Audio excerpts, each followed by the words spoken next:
Hola y bienvenidos a otra clase de inglés con Richard.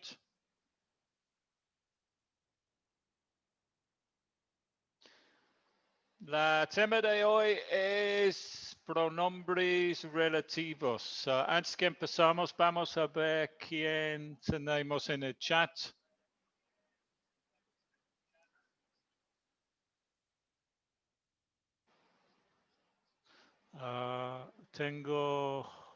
Déjame arreglar mi sonido porque como siempre tengo un eco por todos lados. Ok, en el chat tenemos a Alex, Tania, Juan, hi, Sarah, Adrian, hi, y Andrés, miembro de mi canal, si eres miembro de mi canal nivel plata o arriba, pueden unirse a la conferencia de Zoom. El enlace para eso está en la tab de la comunidad que acabo de poner en el chat. Y en la conferencia tengo Joel. I don't know. Can you hear me, Joel? Hi. Hi. Well, I don't think he can hear me at the moment. So, vamos a empezar la clase. Déjame compartir la pantalla. Ok, aquí tenemos, este no es el primer pantalla. Vamos a empezar aquí. So, relative clauses.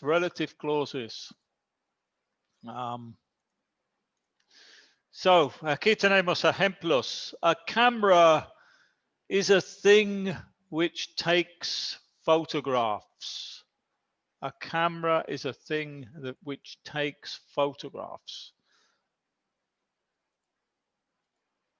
So in this phrase, a camera is a thing which takes photographs, we have two clauses. Tenemos dos cláusulas. Una cláusula es un grupo de palabras que tiene un verbo. So tenemos the main clause, la cláusula principal que trae el verbo is. Y tenemos el otra cláusula que es la cláusula relativo que tiene el verbo takes, que en español es toma. Puedo decir las dos cláusulas en dos frases separados. A camera is a thing, punto. It takes photographs. Pero en esta frase aquí he juntado las dos frases para hacer una frase con dos cláusulas. Aquí en este abajo estoy usando el pronombre it. A camera is a thing, it takes photographs. Aquí el it es el pronombre personal que estoy usando para la cámara. Pero en la cláusula relativo tengo que introducir la cláusula relativo con el pronombre relativo. En este caso es which. So este es el ejemplo. A camera is a thing which takes photographs. A veces se llama relative clauses, adjective clauses, porque se modifican sustantivos. Hi, Joel. How are you? Hey, teacher, I'm great. What about you? I can't hear you very clearly. Fine, yeah. So have you got any questions about the first screen, Joel? No, teacher. Okay. Let's carry on with the second one then. Another example of a relative clause. A nurse is a person who looks after the sick. A nurse is a person who looks after the sick. So this is similar to the previous example. First of all, we have the main clause. A nurse is a person. Next, we have the relative pronoun who, and then we have the relative clause looks after the sick. So otra vez puedo dividirlo en dos frases separados. A nurse is a person. She looks after the sick. Y aquí en este estoy usando el pronombre personal she. Pero cuando junto las dos, introduzco el segundo cláusula con el pronombre relativo who. So, este es parecido al anterior, pero aquí estoy usando who. En el anterior usaba which. A camera is a thing which takes photographs. A nurse is a person who looks after the sick. ¿Tienes preguntas, Joel? No, no, teacher. Okay. Recién veo el tema. Okay. Let's carry on then. The last example. A bank is a place where you can deposit or withdraw cash. So this time we are using, aquí está la frase otra vez. A bank is a place where you can deposit or withdraw cash. So otra vez, en esta ocasión estoy usando un adverbio relativo where para juntar las dos cláusulas. Si si separó las dos, digo, a bank is a place you can deposit money or withdraw cash there. Okay, so these three examples. Let's go to the next page. Relative clauses. So, usamos who or that en una cláusula relativa para hablar de personas. So, the woman who lives next door is a teacher. O puedo decir, the woman that lives next door is a teacher. The woman who lives next door is a teacher. The woman that lives next door is a teacher. Otro ejemplo. I know a lot of people I know a lot of people who are learning English. Or I know a lot of people that are learning English. So, cuando el sujeto de la cláusula relativo es una persona, podemos usar who or that. Otro ejemplos con which. Use which or that en una cláusula relativo para hablar de cosas. He works for a company that makes laptops. He works for a company which makes laptops. Or a watch is a thing that measures time. A watch is a thing which measures time. So podemos usar who or that cuando el sujeto de la cláusula relativo es una persona, y podemos usar which or that cuando la sujeto de la cláusula relativo es una cosa. Entonces podemos decir, podemos usar that en todos los casos. Solo realmente tenemos que aprender una palabra y eso es that. Que como es como en español, que estamos usando el that como el que. The woman that lives next door is a teacher. I know a lot of people that are learning English. He works for a company that makes laptops. A watch is a thing that measures time. So, es mejor y más fácil si solo aprendes that. El problema es que hay otro tipo de cláusula relativo que no voy a tratar en esta clase hoy porque es un tema más avanzado y este es curso de principiantes. Y tengo aquí una nota. En este tipo de cláusula relativa podemos usar that para personas y cosas. Sin embargo, hay otro tipo de cláusula relativo donde hay que usar which para las cosas y who para las personas. En esos ejemplos aquí podemos usar that. Pero en otros tipos que no voy a hablar hoy porque es más avanzado, tenemos que usar who para personas y which para cosas. Con ese tema o ese día, probablemente es mejor usar who para personas y which para cosas para no te confunden en el futuro. Pero en esos no es incorrecto usar that.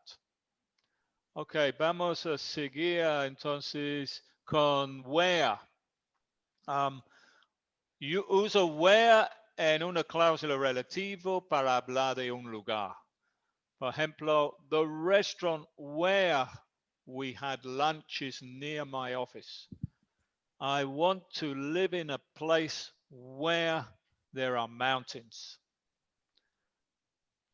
En esos ejemplos, el pronombre relativo o adverbio actúa como el sujeto de la cláusula relativa. No comete el error de agregar un pronombre sujeto. Por ejemplo, the movie is about a girl, she won a race. Es dos partes, dos frases.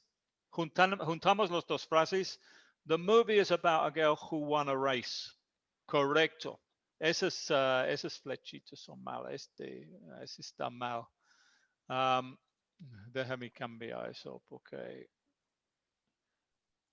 si puedo. No creo que pueda. Ya, sí. Ese es correcto. Este es correcto. No me deja moverlo. No, es que no me deja moverlo. Eso sí es correcto, pero el último es incorrecto.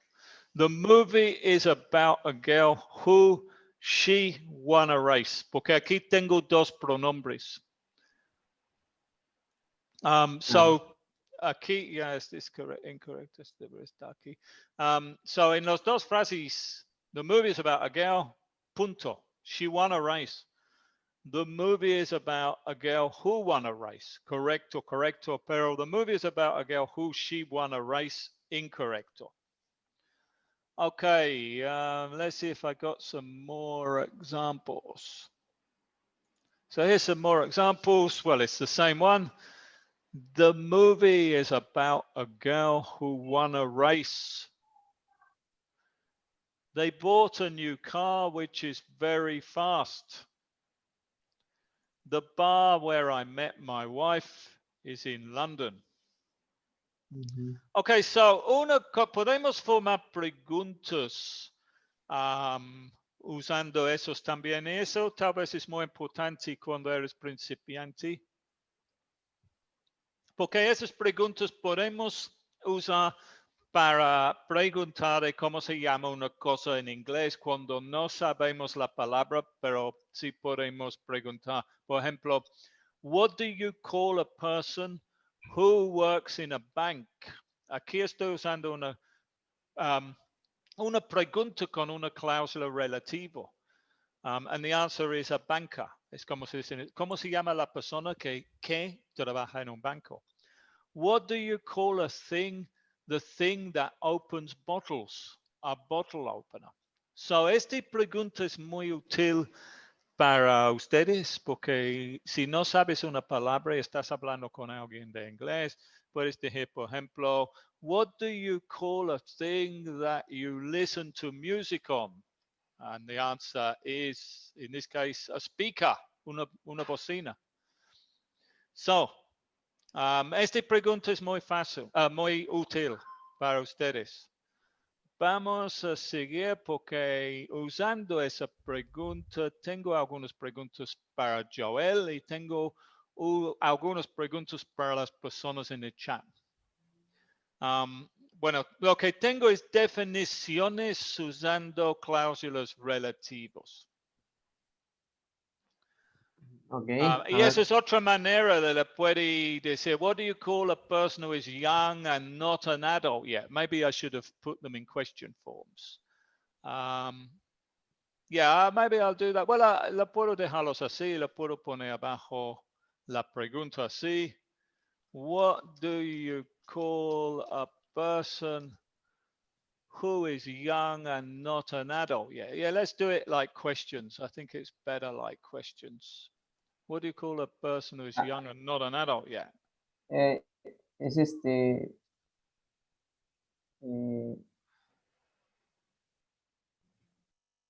adolescent. Oh, right. This is a question. What do you call a person who is young and not an adult yet?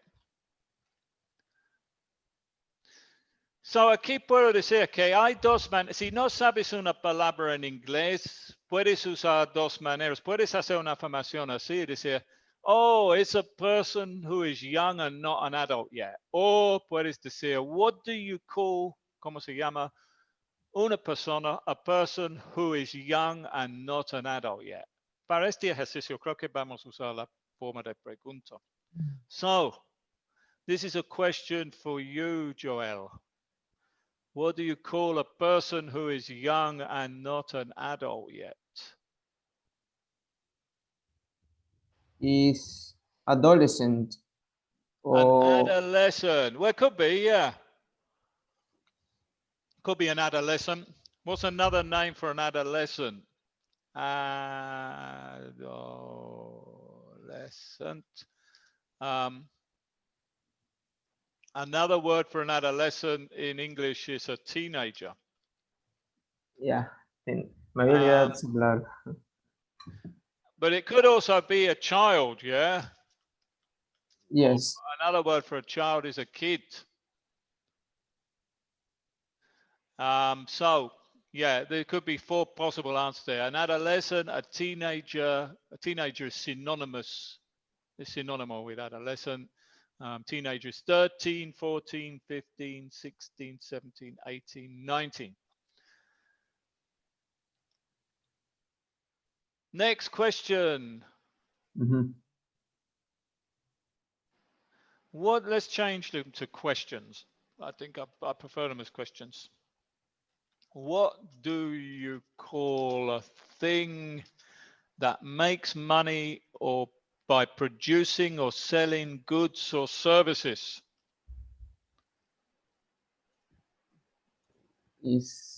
Anyone in the chat has got the answer, they can put it in the chat too. Is that bank center? Sorry? Bank center. Band center. How do you spell that? ¿Cómo se escribe? ¿Cómo se deletra eso? Bueno, bank. Oh, bank. Center. Center. Okay. En inglés, la palabra goods es como cosas físicos.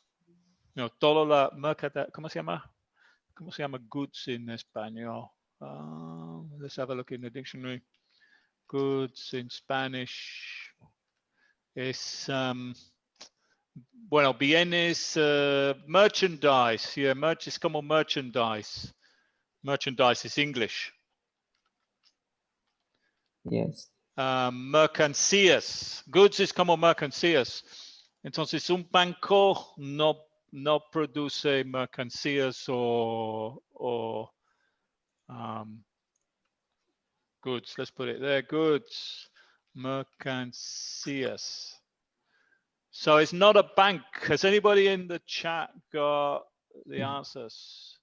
Anybody in the chat? What could this be? Yeah, Yanis also put, this could be a boy. There's a lot of answers for this one, actually. Yeah, it could be a boy. Or it could be a girl. Yeah. Or it could be a baby. A lot of answers for that one, I think. Sino que acá la moneda en la parte trasera dice Banco Central de Reserva. Por eso pensé que era Bank Center. No. O It's sea, not a bank center. Who's got the answer to this one? Who's no, got esa no the la answer sé. to this one? I think this one. Anybody in the chat got the answer to this one? What do you call a thing that makes money by producing or selling goods or services?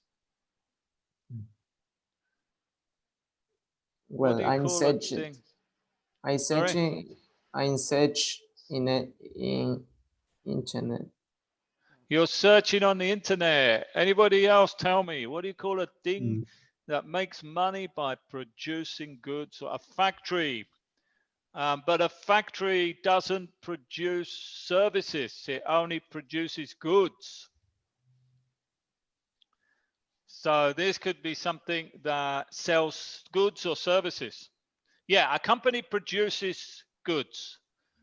And I suppose, y supongo que vende también, sells, but it doesn't produce services. So it's not a factory. Who's got the answer? This begins with the word letter C. It begins with the letter C. Anybody in the chat? It begins with the letter C. What about you, Joel? And the second letter is O. No? No. The third letter is M. Has anyone in the chat got the answer to this? A thing that makes money by producing or selling goods or services. C-O-M. Yeah, Diana has got the answer, and Sandra, yeah. Company, a company makes money by producing or selling goods or services. Okay, it's a unit of time which consists of 24 hours. What's that, Joel? It's a day, very good, yeah, a day, good. It's an organ, yeah, it's an organ which you can use to see with. It's an organ which TV. you can... A TV is not an organ. An organ is part of your body. Son eyes, my eyes. Eyes, very good, yeah, or eye, because it's singular. Yeah. What did I do? This is this shouldn't be here. This it's an organ which you use to see with. It's a group of people who are responsible for controlling a country or a state. Officer, police officer. No, but puedo ver tu idea. Sí, supongo. Es un grupo de personas responsables para controlar un país. Okay. President. Sí, pero es un group. It's a group of people, not one person. Tipo como Como el presidente, pero el group, a group, like the president, but a group. Sería el tipo un poder. Bueno, acá hay 3 poderes del Estado, pero poder ejecutivo. Yeah, what do you call the people who are in charge of the state? The people who are in charge of the state. Like the president. Yeah, Diana has the correct answer. The government. The government. Okay. The government. Government. The government. Good. Okay. So if we go to the next page, I think on the next page I have the answers. Here are the answers. Yeah, a child, a company, a day, an eye, a government. More questions. Yeah. It's part of the body that you use to pick things up with. Hands. Hands, very good, yeah. It's something that you can earn by working. It's something. What do you get when you go to work? What do you get? A ver, para trabajar, my knees? Sorry? No, legs. Legs, no, working, not walking. Working. Okay. Para trabajar. Look, walking is caminando. And working is trabajando. What do you get when you go to work? What do you get every week or every month? Yeah, Joe says money, but I want a more specific word. Un algo más específico. Okay, money. What do you get when you go to work? Sorry? Cash? Page. How do you spell it? No, Cash. no. No. I, Cash, I'm no. wrong. I'm wrong. Cash. Yes. Payment. Salary. Salary, says Diana and Joe. Yeah, it's el sueldo. Pues en inglés hay dos palabras. Salary es mensual. O cada mes, vamos a decir. Cada mes. Y ¿cuántos es en mes? Uno, ¿no? Y wages es cada semana. Pero ahora más personas tienen el salary. Profe, ¿y el quincenal cómo le dicen? Bueno, casi nadie tenía así. Aquí en México sí es muy común a decir quincenal. Every 15 days, pero no hay quincenal, no, nadie se paga así. Hay otra palabra. En el inglés británico tenemos fortnight, que es 2 semanas, pero solo existe en el inglés británico, no existe, y ese es 14, no existe, no lo usan en Estados Unidos. Okay. It's a female who is the parent of a child. Man. Hi, Eduardo. Sorry, what did you say, Joel? Man. Mum? O moda, Mother. Okay, mother. Yeah, okay, mother or mom. mommy. They say in the USA, yeah, or in Inglaterra it's mum, diminutivo. Yeah. Mami es más para niños chiquitos, dicen mami. Es como mamá. Yeah. No, mami es como mamá. Adultos generalmente decimos mom en Estados Unidos o mum en Inglaterra. Mother es muy formal. Casi nadie dice mother. It's a phrase which asks for information. It's a phrase which asks for information. Who can get this one? Very difficult.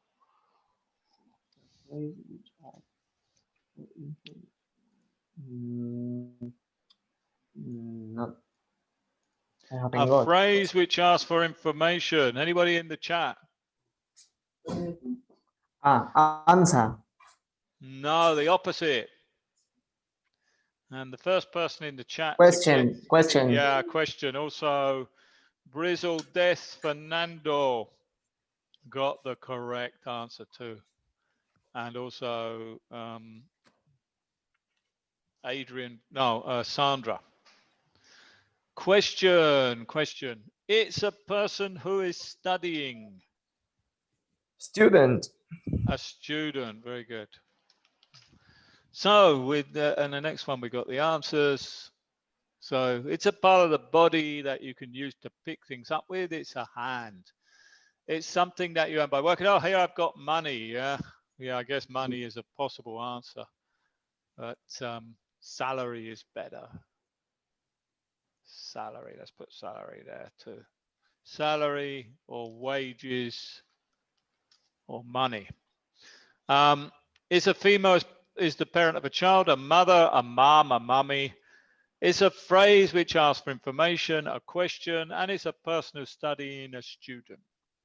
Yes. Okay, es todo para hoy. Gracias, Joel. Gracias, Thanks to you, teacher.